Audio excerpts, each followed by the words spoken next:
Have you recently renovated your kitchen or bought a new refrigerator and discovered that the doors open the wrong way? In this video, we'll show you just how easy it is to change the door swing on your refrigerator. Now, there are two main styles of refrigerators that you would need to change the door swing on. We're going to begin with a top mount style, which has the freezer on the top and the fresh food section on the bottom. This style will have 3 hinges that we'll need to deal with, one on the top, one in the middle, and one on the bottom. So we'll need to remove those, put them on the opposite side, and we'll also need to remove and change the location of the handles. Now, before we begin, the first thing you'll want to do is turn the refrigerator off and then remove any items that may be on the door bins. Once you've done that, we'll next remove the hinge cover, and then we can remove the screws that secure the hinge to the cabinet. So in most models, you can simply pop that cover off. Others may have a screw that holds it to the hinge. But once we remove the cover, we'll next need to remove the mounting screws that secure that hinge to the cabinet.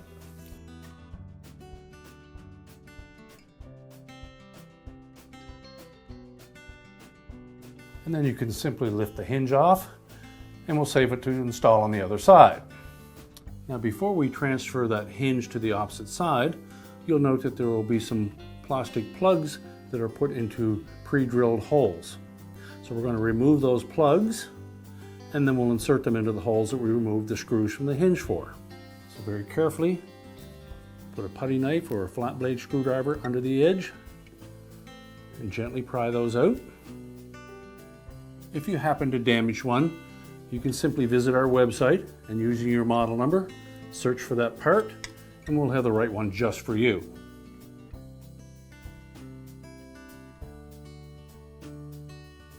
And now we'll insert these on the opposite side.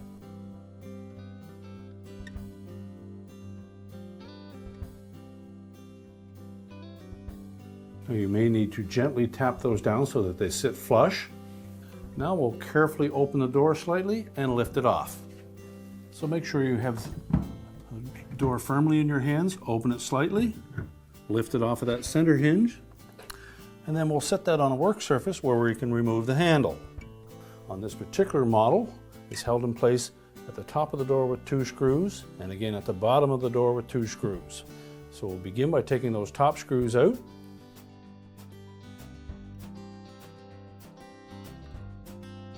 And we'll also remove that button plug so that we can transfer it to the opposite end of the door. So we'll use a putty knife again and just carefully go into that gap and pry that off. And again, if you're unsuccessful, you can simply visit our website and, using your model number, find the correct replacement button for your model. And we'll simply insert that into the hinge insert, press it flush, and we'll also remove the 2 screws that are in this location so that we can mount the handle here. Take note that typically these replacement screws are different than the ones that hold the hinge. And now we'll insert these screws back where the handle came from. Next, we'll remove the screws on the bottom of the handle. And we'll set the handle aside so that we can install it on the opposite side of the door. And next, we'll need to remove the door stop. It's typically held in place with a single screw. And we'll just go ahead and transfer this to the opposite side. So be sure to put the folded portion of that stop towards the front of the door and ensure that it's centered over the opening for the hinge. And now we'll go back to the handle.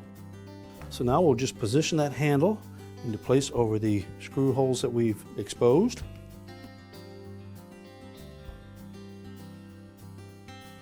And tighten them securely. And now we'll go to the top of the door.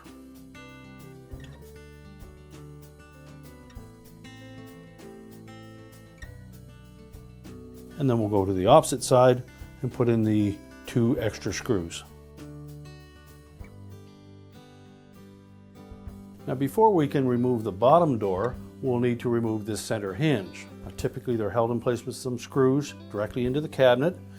Some, like this model, may have slotted ends on one side of it and a fixed hole on the opposite. So we'll begin by removing that hinge, and then we can lift that door off. Be sure to support that door as you loosen the last of these screws. Now you won't need to remove the screws in the slotted end of that hinge. We simply need to loosen them enough. Then we'll be able to tilt that door open, pivot the hinge away from the 2 remaining screws, and then lift the door off. So grasp the door firmly, just open it slightly. That will take the pressure off of that hinge. You can pivot it away from the cabinet. You can lift it out of the opening and set the door back in place, but secure it. And then we'll just set that hinge down.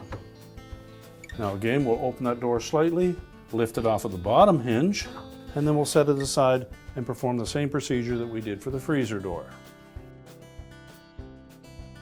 Now that we have the door removed, our next step is to remove that handle.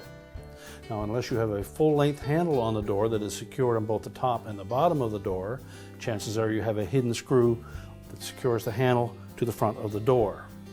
Typically, you will have a piece of trim over top of that will slide away from the handle, lift off, and that will expose the retaining screw.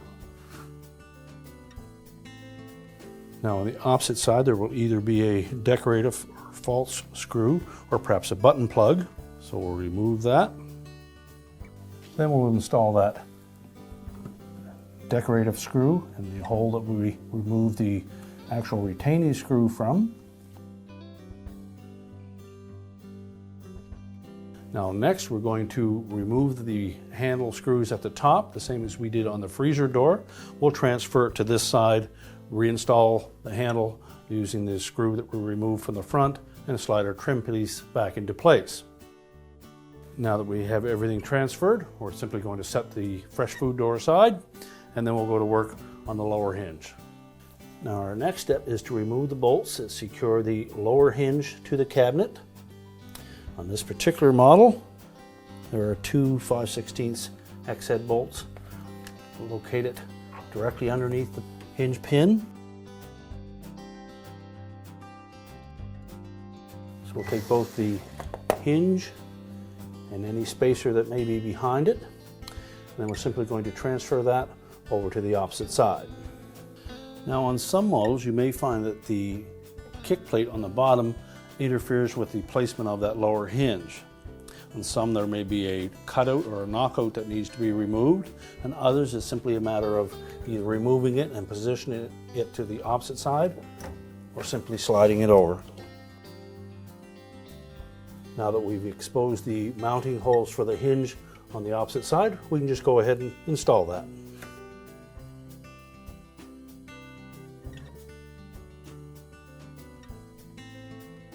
Now our next step is to prepare to install our center hinge.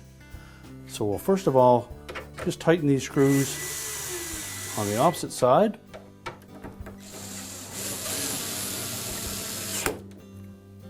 So next we're going to loosen the 2 screws on the outer edge where the slotted portion of the hinge will fit under.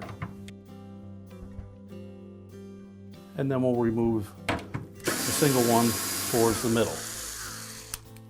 Now before we install the lower door, we'll want to first of all inspect that center hinge. We're simply going to flip it over, but have a close look to see if there are any spacers located on that.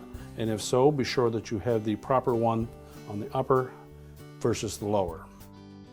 Now just before we put that lower door on, verify that any spacer that was on the lower hinge is still in place.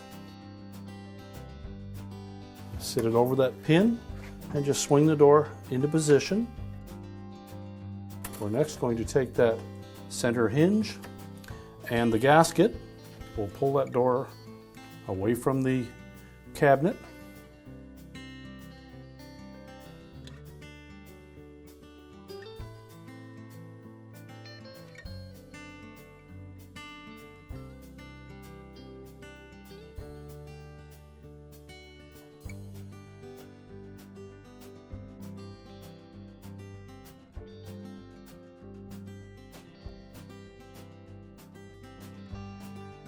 Now that we have the lower door and center hinge firmly in place, we're ready to put the freezer door on. So next we'll place the freezer door on top of that center hinge, pivot it into place, and then we'll line up the upper hinge. So just make sure that the door is tight up against the cabinet. We'll next take that upper hinge, insert it into the hinge socket on the door, line up the screw holes with the cabinet. Once we have them started, we'll go ahead and tighten them up, but not securely. Leave a little movement in that hinge yet.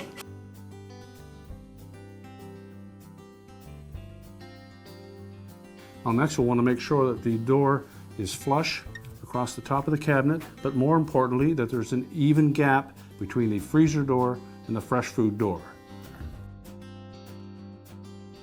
Now once we have an even gap there, we'll hold that door in place and then we'll tighten all three of those hinge screws. We can then put our hinge cover on. So next we'll want to make sure that the gaskets are fitting tight against the cabinet. So just open either door, inspect down both sides, and then you're good to go. Now we also have a typical bottom mount refrigerator here as well. Now if you're fortunate enough to have a pull open drawer on the bottom, all we would need to do is remove and replace the upper and lower hinges and transfer them to the opposite side. Thank you so much for watching this video. We certainly hope that you enjoyed it and now have the confidence to change the door swing on your own refrigerator. And be sure to subscribe so you don't miss a thing.